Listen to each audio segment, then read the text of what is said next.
முன்னாள் அமைச்சர் செந்தில் பாலாஜி பதவியை ராஜினாமா செய்தாலும் வழக்கு விசாரணை என்பது அவரை விடாமல் சுற்றித்தான் வருகிறது.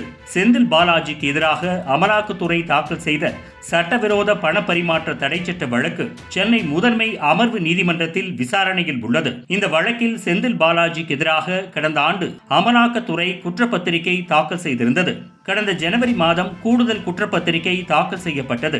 அதில் செந்தில் பாலாஜி மற்றும் அவரது சகோதரர் அசோக் குமார், செந்தில் பாலாஜியின் முன்னாள் உதவியாளர் பி சண்முகம் உள்ளிட்ட 13 பேர் மீது குற்றம் சாட்டப்பட்டுள்ளது. குற்றப்பத்திரிகையுடன் சுமார் 50,000 பக்கங்கள் கொண்ட ஆவணங்களை காகித வடிவில் குற்றம் சாட்டப்பட்டவர்களுக்கு வழங்க அமலாக்கத்துறைக்கு உத்தரவிடப்பட்டிருந்தது.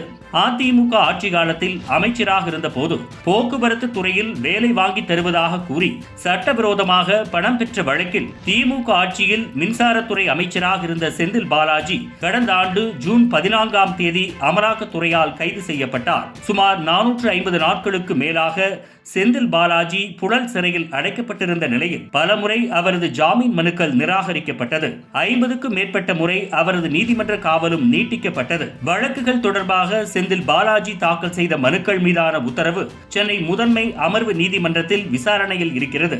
இந்த வழக்கு சென்னை மாவட்ட முதன்மை அமர்வு நீதிமன்ற நீதிபதி எஸ். கார்த்திகேயன் முன்பு விசாரணைக்கு வந்தது. அப்போது வழக்கில் குற்றம் சாட்டப்பட்ட முன்னாள் அமைச்சர் செந்தில் பாலாஜி, அவரது சகோதரர் அசோக் குமார் உள்ளிட்ட அனைவரும் நேரில் ஆஜராகினர். குற்றப்பத்திரிகை சுமார் 50,000 பக்கம் உள்ளதால் அதனை படிக்க கூடுதல் அவகாசம் வழங்க வேண்டும் என்று குற்றம் சாட்டப்பட்டவர்களில் ஒருவரான செந்தில் பாலாஜியின் தம்பி அசோக் குமார் தரப்பில் கேட்கப்பட்டது. இதையடுத்து வழக்கின் விசாரணையை ஜூன் 23ஆம் தேதிக்கு தள்ளி வைத்து நீதிபதி உத்தரவிட்டார். செந்தில் பாலாஜிக்கு அடுத்தடுத்து சிக்கல் நீண்டுதான் வருகிறது. அடுத்த முறை திமுக ஆட்சிக்கு வந்தாலும் செந்தில் பாலாஜி அமைச்சராக தொடர முடியாத நிலை இருப்பதால் திமுகவில் அவர் நிர்வாகியாகவே இருப்பார். மேலும் திமுகவில் மின்சாரத்துறையில் அமைச்சராக இருந்த போது 397 கோடி ரூபாய் வரை அரசுக்கு இழப்பீடு ஏற்பட்டிருப்பதாக இந்திய போட்டி ஆணையத்தில் சென்னையைச் சேர்ந்தவர் புகார் கொடுத்துள்ளார். தப்பித்தோம் என செந்தில் பாலாஜி நினைத்தாலும் அமலாக்கத்துறை அவரை விடாது என்பது தெளிவாக இருப்பதாக கூறப்படுகிறது. இதுபோன்று முக்கிய நிகழ்வுகள், அரசியல் தகவல்களை ஆழமாகவும் மாறுபட்ட கோணத்திலும் அறிந்து கொள்ள மறக்காமல் உங்கள் IND தமிழ் 24x7 பக்கத்தை பின்பற்றிக் கொள்ளவும். உங்கள் ஒவ்வொரு ஆதரவும் இதுபோன்று பல நிகழ்வுகளின் பின்னணியை அறிய உதவும்.